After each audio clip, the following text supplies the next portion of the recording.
इससे पहले भी बताया गया कि मांडवीपाड़ा के आसपास में कहीं अशोक स्तंभ था, उसके खिलाफ में भी आपने डिमांड की है कि उसे भी हटाया जाए। कौन सा? अशोक स्तंभ की बात की गई है, अगर आप ध्यान देंगे तो उसके अंदर में उस न्यूज में अशोक स्तंभ की बात की गई है, तो उसके भी खिलाफ में आपने पत्र व्यवहार किया है, डिमांड की है कि अशोक स्तंभ को भी हटाया जाए। कहाँ पे अशोक स्तंभ था और कहाँ पे हटाने के लिए मेरे को एक चीज बताओ, कहाँ पे अशोक स्तंभ था और मैंने कहाँ हटाने की बात की? एक तो प्रूफ तो दो। क्या होता है आरोप करने के पहले उसके सबूत दिखाने का, और सबूत के सिवाय कुछ बात करने में इतना मेंटल नहीं हूँ।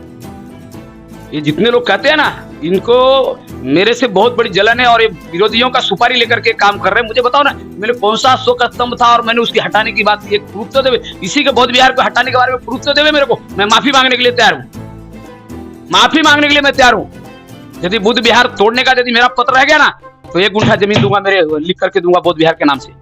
सबूत देवे मेरे को। खाली मुंह है चमड़े का, उसको बोलने के लिए पैसा नहीं लगता, कुछ भी बोलने का। से आखिरी सवाल, गौतम बुद्ध जो है वो उन्होंने बहुत कुछ समाज के लिए किया है, तो क्या आप उन्हें मानते हैं कि नहीं मानते? मैं 100% मानता हूँ। 100 का 200% बोलो, 1000% बोलो। मैं प्रवीण भोसले जी को वो जमीन हड़पनी है, महापालिका की जमीन हड़पनी है। मुझे बताइए, महापालिका की जमीन आपने उल्टा उनके ऊपर एमआरटी पे कितनी साल हड़प करके रहोगे? किसी की भावना दुखाने का अधिकार मुझे किसने दिया है?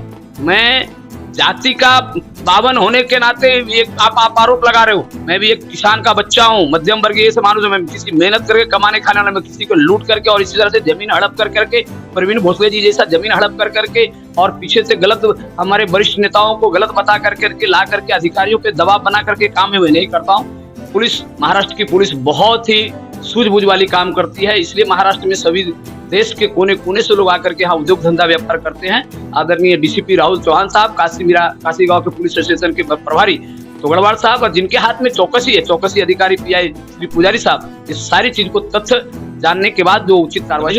आप देख रहे हैं शहरवासियों का पुकार, मैं हूं इब्राहिम शेख।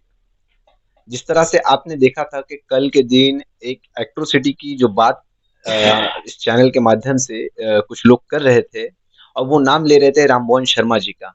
आज हमारे साथ मौजूद है राममोहन शर्मा जी। हम उन्हीं से जानते हैं कि ये जो एट्रोसिटी एक्ट उनके ऊपर में लगाने की जो मांग की जा रही है काशीगांव पुलिस स्टेशन से, और उसके बाद में डीसीपी साहब के यहाँ पे भी जाया गया है। 2 दिनों का वहां पे भी वक्त मांगा गया है कि उसके बाद में फाइनल डिसीजन लिया जाएगा। पूरा प्रकरण आखिरकार है क्या, और इनका उसमें क्या रोल है, आइए हम इन्हीं से जानते हैं कि शर्मा जी बता सकते हैं कि ये जो एट्रोसिटी एक्ट आपके खिलाफ डिमांड की जा रही है, इसकी वजह क्या है? अभी जिन्होंने तकरार किया है उन्हीं से आप पूछ सकते हैं कि इसकी वजह क्या है। वजह का कोई कारण नहीं है। ये जो आरक्षण क्रमांक 367, मौजे काशी, सर्वे क्रमांक 87, हिस्सा नंबर 1, ये जगह जो है 10 गुंठा जमीन मीरा भाईंदर महानगर पालिका के नाम पे 2010 में आई।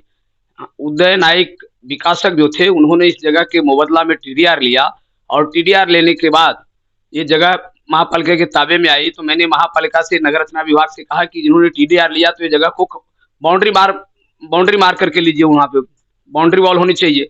नगर रचना ने उस विकासक को तत्काल सूचित किया और वहां पे ईंट का बांधकाम का बाउंड्री मार करके लिया। आज भी वो बाउंड्री मौजूद है।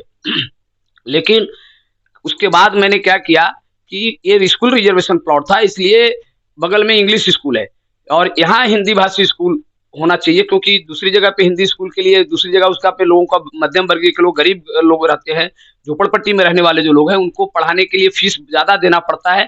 तो एक महानगर पालिका की स्कूल हो जाएगी तो बेचारे मुफ्त में उनको शिक्षा मिलेगी, बच्चे पढ़ेंगे लिखेंगे और एक नजदीक स्कूल हो जाएगी। तो इसके लिए हमने मांग किया और उसका मांग मैं 2010 से लगातार करते रहा। राष्ट्रवादी में था तभी से मैंने किया, 2012 में भी मैंने निवेदन दिया और तब से मैं लगा रहा। उस समय से मैं महापालिका से कहते गया कि भाई बनाइए, लेकिन निधि नहीं, फंड नहीं करके बहाना करते गए। उसके बाद 12 से लेकर के जो सत्ताधारी, जो 15 से जो सत्ता में बैठे, उन लोगों ने वो निधि का उपलब्ध करवाया नहीं और वहां पे बना नहीं। उस टाइम के तत्कालीन खासदार संजीव नाइक साहब जब खासदार थे, तभी मैं उनसे विनती किया कि फंड दीजिए। बाद में राजन विचारे साहब जब सांसद बने, उनसे भी विनती किया कि फंड दीजिए, लेकिन किसी ने भी हिंदी स्कूल के लिए फंड दिया नहीं। अभी आदरणीय मंत्री महोदय साहब, अभी जो हैं सरनाइक साहब आमदार थे, तभी मैंने उनसे विनती किया था कि साहब ये जमीन महापालिका की है, 7 बार दिया, फेरफार साहब को दिया। तो साहब ने इस बात को अधिकारियों के माध्यम से पूरी सविस्तर जानकारी ली। अधिकारियों ने उनको बताया कि हाँ ये जगह महापालिका की जगह है, 10 गुंठा जमीन है वो, लेकिन मांडवीपाड़ा जो रोड जाती है उसमें कटिंग हो गई है। जो ग्रीन विलेज को रोड जाती है वहां कटिंग होकर के वो जमीन बची है।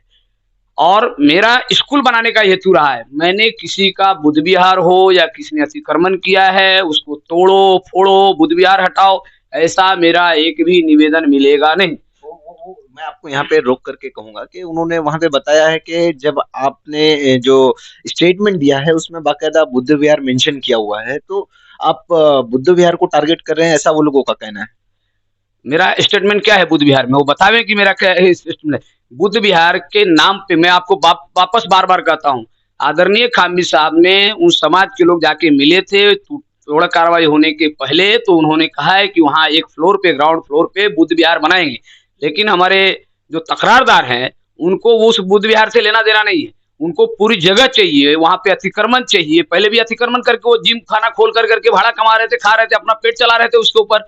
लेकिन बाकी यहाँ के जो बौद्ध अनुयायी है ना उनको सबको मालूम है, जितने भी बड़े बड़े लीडर हैं, देवेंद्र से लेकर हो गए प्रवीण कामदेव जी, वो सभी जो है अस्मिता कदम मैडम हो गए, ऐसे सभी लोगों को मालूम है कि वहां पे बुद्ध विहार बनने वाला है। लेकिन इनको बुद्ध विहार पर्सनल चाहिए क्योंकि उस पर प्रवीण भोसले का, इसीलिए आज प्रवीण भोसले के साथ में स्थानीय जो है काशी गांव के परिसर में जितने भी बीवी सूर्यवंशी हो गए, किशोर सोनकामले हो गए, और जितने भी वो समाज के पहले से बौद्ध भगवान को मानने वाले जो लोग हैं, हमारे पार्टी के अंदर ही खुद एक बाबा साहब बंडे बौद्ध अनुयायी हैं, तो इन सभी को मालूम है कि वहां पे क्या होने वाला है और वहां पे प्रवीण भोसले क्या कर रहे थे।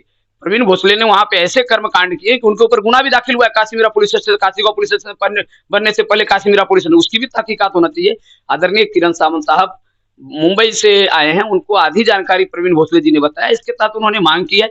पुलिस शाह निशा मैं कभी तोड़ने में नहीं था, न मेरा तोड़ो का बुद्ध विहार तोड़ करके कार्रवाई करो हटाओ करके किसी की भावना दुखाओ, ऐसा मेरा कहीं वक्तव्य नहीं है, न मेरा कोई पत्र व्यवहार है। मैंने महापालिका से मांग की, महापालिका ने उसकी शाहनिशा किया, महापालिका ने बांधकाम विभाग ने उनको प्रवीण अपना सहायक आयुक्त महानगर पालिका के प्रभाग अधिकारी को पत्र दिया, प्रभाग अधिकारी ने उसकी शाहनिशा की।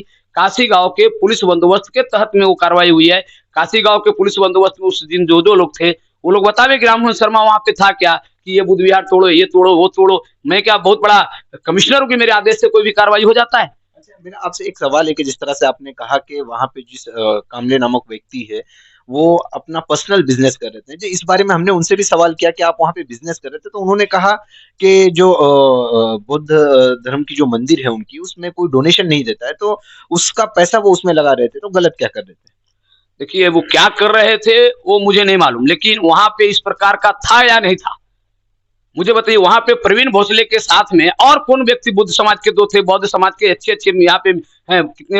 आपको बता दूं जनता नगर में बीएसयूपी की स्कीम के अंदर बुद्ध विहार, बहुत बड़ा बुद्ध विहार बनने वाला है, उसमें विलंब हो रहा है, उसकी मांग करनी चाहिए। और मैं बोलता हूं कि मैं कौन होता हूं ठहराने वाला, मैं वहां पे हिंदी स्कूल बनाने के लिए मैंने मांग की, स्कूल रिजर्वेशन प्लॉट था इसलिए मैंने मांग किया।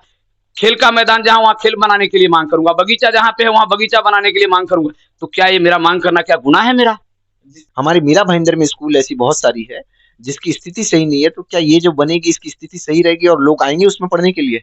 देखिए कोई भी विधायक और कोई भी मंत्री महोदय निधि देने का काम करते हैं और उसका सारा चीज सुपरविजन किस तरह से बनना चाहिए, उसकी क्वांटिटी क्या होनी चाहिए, उसकी क्वालिटी क्या होनी चाहिए, उसकी मेंटेन क्या करनी चाहिए, उसकी एक काम लोकल बॉडी का होता है, यानी लोकल बॉडी मतलब कॉर्पोरेशन की होती है।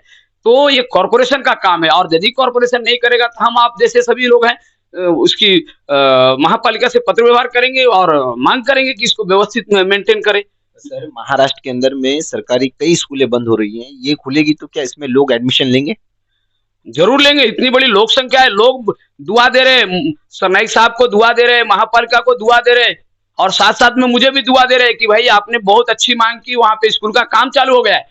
प्रवीण भोसले जी को वो जमीन हड़पनी है, महापालिका की जमीन हड़पनी है। मुझे बताइए महापालिका की जमीन आपने उल्टा उनके ऊपर एमआरटी पे कितनी साल हड़प करके रहोगे, कितनी साल है? वो कोई जमीन सरकार की जमीन नहीं थी, महापालिका की जमीन है और उसके बदले में मुआवजा दिया है, टीडीआर दिया है। आपके चैनल के माध्यम से तकरारदार को और आदरणीय किरण सावंत साहब से भी मैं विनती करूंगा आपके चैनल के माध्यम से, आप जरा ये वीडियो जरा किरण सावंत साहब को भेजिए, नगर रत्ना में जाके पता करिए कि ये जमीन महापालिका के नाम से कब आई और किस विकासक ने दिया, कब रजिस्ट्रेशन हुआ, ये सारा चीज डिटेल मिल जाएगा।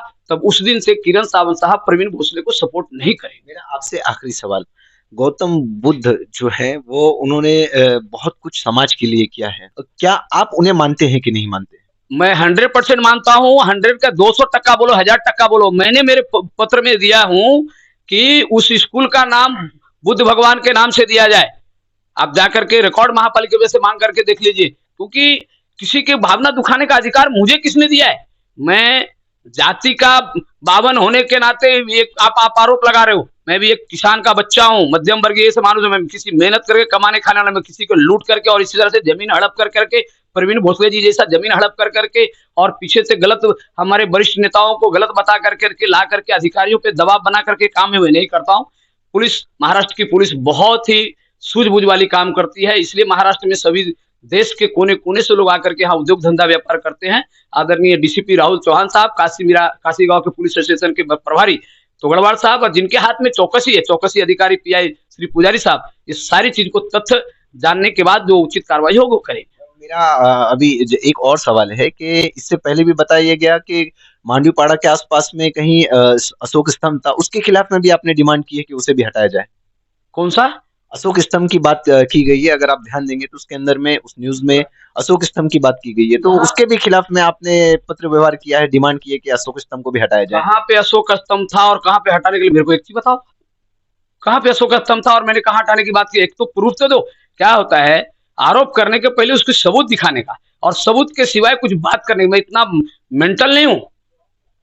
ये जितने लोग कहते हैं ना, इनको मेरे से बहुत बड़ी जलन है और ये विरोधियों का सुपारी लेकर के काम कर रहे हैं। मुझे बताओ ना, मैंने कौन सा अशोक स्तंभ था और मैंने उसकी हटाने की बात की? एक प्रूफ तो देवे। इसी के बौद्ध विहार को हटाने के बारे में प्रूफ तो देवे मेरे को। मैं माफी मांगने के लिए तैयार हूं। माफी मांगने के लिए मैं तैयार हूं।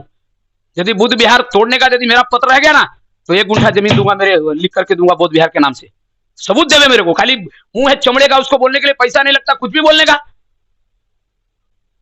बोलने के लिए पैसा लगता ना, तब नहीं बोलते। मुझे सबूत तो देवे ना ये लोग। विरोधक की जमीन के नीचे से पांव जैसे बालू खसकने लगी है, तो किसी रामवन शर्मा के खिलाफ बोलो, चुनाव आ रहा है, इस प्रकार के करो, उसके ऊपर गुना दाखिल करो। सत्यमेव जयते, सत्य की विजय होती है और मैं सत्य की विजय पे हूं, इसलिए विरोधियों की हवा टाइट है। बहुत बहुत शुक्रिया हमसे बात करने के लिए। ये थे राममोहन शर्मा जी, जिन्होंने हमें ये जो जानकारी दी है, जिनसे हमने इनसे बात करके क्लियर किया है कि आखिरकार इनका उसमें रोल क्या था। तो इन्होंने साफ साफ बताया है कि वो चाहते हैं कि समाज के अंदर में शिक्षा हासिल हो, जो कि डॉक्टर बाबा साहेब अम्बेडकर ने भी कहा है कि अगर आप पढ़ेंगे तो हमारे भारत के लिए कुछ करेंगे, और जब अगर आप अशिक्षित रहेंगे तो हो सकता है कि कोई गलत काम करने पे आप मजबूर हो जाएं, क्योंकि आपको पता ही नहीं है करना क्या है। दोस्तों, आप लोगों की राय राममोहन शर्मा जी पे क्या है, कमेंट करके जरूर बताएं, और जो इन्होंने बातें बताई है उस पे क्या है, कमेंट करके जरूर बताएं। वीडियो अच्छा लगा तो इसे दूर तक पहुंचाएं। आप देख रहे हैं शहरवासी का पुकार। नमस्कार।